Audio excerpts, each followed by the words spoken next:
Okay, you'll immediately notice that we don't have air conditioning in here yet. I wanted to show this house because we're able to demonstrate the Living Heritage Trades Academy effect, like Jess was mentioning. So all of these windows have been restored by our Trades Academy, and you'll kind of sense that from some of the glass, like remnants of that. But this is also one of the bigger houses on campus. This is where the generals and their families used to live. So, you know, the major people on this campus when it was active. And right now we describe the interior as 90s funeral home vibes, but I promise there's like hardwood flooring under here, like it's very intact. So in the near term, one of our goals in conjunction with Port San Antonio is to restore this house and make it a functional office space. And you'll see in the next bungalow, it's pretty similar, but you'll see what we mean about like our dream tool library, because there are tons of tools in there. Let's go over here. So we kind of describe these houses in their current life as a learning lab, which is why our Trades Academy gets to play with all of these windows. And then this was one of the first places that we started taking donated building materials, like before our deconstruction ordinance, before we had the garage that we'll visit. So all of these windows, you can kind of see like this unique curve on here, came from a church in downtown, St. Mark's, when the like administration building was being renovated. So the contractor was like, we have 136 wood windows that we're gonna throw away. Like, do you want them? And one of our like toxic traits is to say yes whenever people are getting rid of materials. So some of these, and you'll see, have been like repurposed in different ways or have been reinstalled here or reinstalled in other affordable housing or trades projects. So we are very happy to take these materials to reuse them in the future.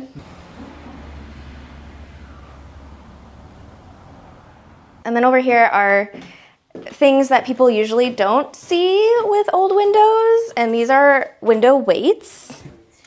So we have all different sizes, and it's kind of nice for us because when we were doing like restoration projects back in the day, we would have to kind of like search for these for our contractors, and now we're like building a stash for them to be like, if you need these to restore something, we have them for you. These are so cool. We love window weights. We kind of use this example of window weights and ropes as these windows were designed to be repaired. So windows are always a big thing with preservation, but they're really like a great little part of a building to demonstrate like these were really designed to be repaired by people over the years. So that's kind of what we teach in our courses, is just, you don't have to throw everything away if it's a little bit broken. We'll teach you how to fix it. Windows are just a fraction, usually less than 20% of energy loss in a building. Most of it comes from the foundation and the roof.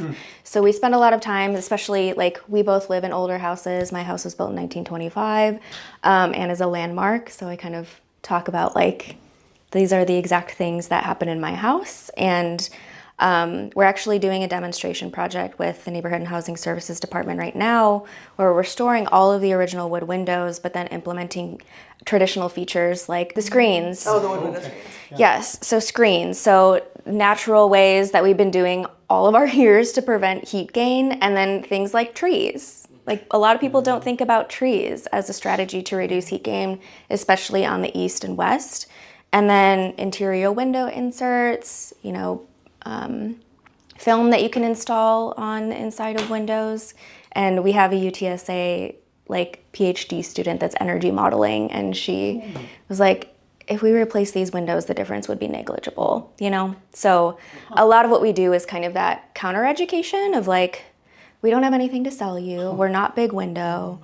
Rather, we're encouraging you to reinvest in what already exists on your house that has been there for, in cases like these, over 100 years.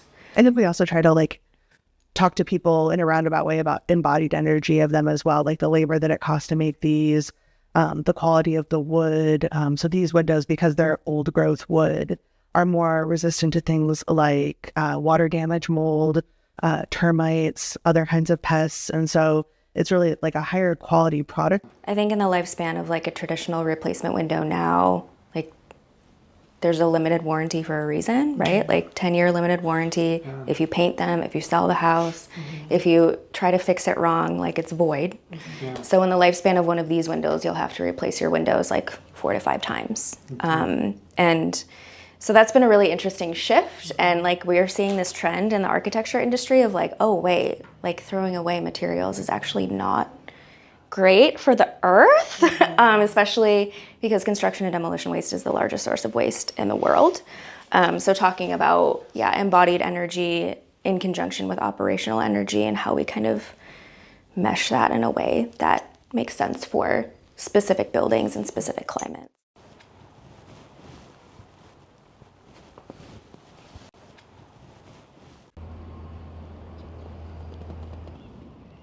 I love our department and like what's happening in San Antonio for a lot of reasons, but I think why we've found a lot of success, especially in the context of like national audiences, like San Antonio is looked at as kind of the leader in municipal historic preservation because of that like holistic approach. Like you can't regulate something without the ability for like the community to find that resource.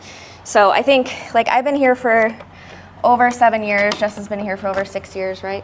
And when I started, I know that we had sometimes had issues with customers finding, for example, wood window restoration contractors. But now that doesn't happen because of our trades academy, right? Like I want to say almost doubled the amount of people that are working in this space through education. And that's like a testament to workforce development is kind of a key to reversing like the trend of like, oh, it's broke, let's throw it away, that linear economy approach.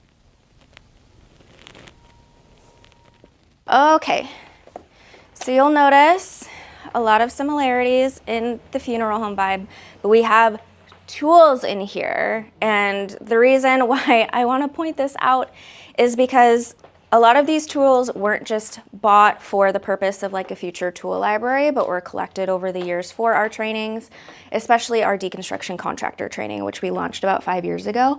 So you'll see things like shovels and weed eaters, but also things like crowbars and demolition hammers. And San Antonio is one of the largest cities in the country that doesn't have a community tool library. So our sister nonprofit is going to develop that either in this bungalow or a bungalow that will pass down the street. So we're really excited because we've learned from working with customers a lot that, you know, tools are expensive. Like my husband's still mad at me because I bought a circular saw to do one craft for OHP and it's sitting on our porch because we don't have anywhere to store it. And it's, you know, sometimes tools are single use. So if we can kind of mitigate access to that and distribute them to people that need them, even temporarily, we'll feel like we're, you know, scratching away the barriers to home repair, because especially in San Antonio, in our work of reviewing every demolition permit in the entire city, which is what Jess does, which can be depressing sometimes, but then also working with our deconstruction ordinance is that a majority, especially of houses that are coming in for demolition, are being requested because of deferred maintenance, right? Over 10, 20, 30 years. So if we can kind of stave that off at the source, we'll see less and less requests to demo.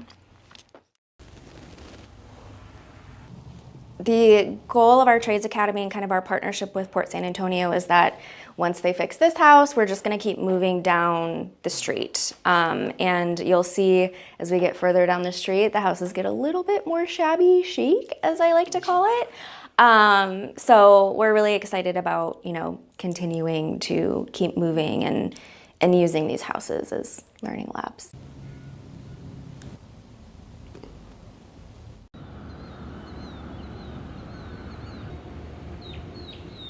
Every time we open these, it's a new adventure. Okay, so this is where we start getting into, feel free to come in, the super fun stuff. So every single one of these garage bays has material in it. That wasn't the case like even just a few months ago, but I want to point out this garage first. So all of these houses, at least some of them or maybe all of them, were built using salvage materials, which is like a really amazing like context, like closing that loop. Some of the houses we found like boards in the top that say Hagerstown, Maryland, which was an Air Force or is an Air Force base. And I think the port has confirmed that a lot of that lumber has come from shipping crates that were shipping like airplane parts to Kelly Field when it was active during World War I. So that lumber has made it into these buildings. So we like to kind of like point that out as we're talking about this campus, because it's not like that unique to use what you already have on hand, especially if it's already had one use. So that's like a really fun serendipitous moment. And you can kind of see, like we'll see it in a few other bays, like you can tell that some lumber was like cobbled together when this was constructed. And we've had structural engineers out here being like, they don't build this like this anymore. Like it may look like a haunted house from the outside, but it is solid as a rock. So we love this garage. So we get donated building materials from contractors, even homeowners to this site. We also take materials from deconstruction training sites where we actually like train people to take down an entire building, which we're doing in October, which your students should come to. And this is some of that from like a house that we took down a few years ago. This is a bunch of donated gym flooring from one of our contractors, which we'll figure out how to use at some point. But I think like the golden materials that we as the city are consistently using are reclaimed siding like this. This is waterfall siding, super common. So our office has a program called Rehaborama, where we are able to connect contractors with deeply existing affordable housing to repair them. And then our Neighborhood and Housing Services Department uses HUD funding to do similar projects. Those ones are like basically completely rehabbing an existing building. And we've already been able to matchmake materials, like we're facilitators in a lot of ways. So if we see a project that is going to be deconstructed, we'll connect with the contractor and say, hey, like we need X linear feet of this siding to repair a building that NHSD needs restored. And they'll be like, okay, we'll donate it to you. And then we'll plug that in to the project. So we've actually seen that happen a few times already.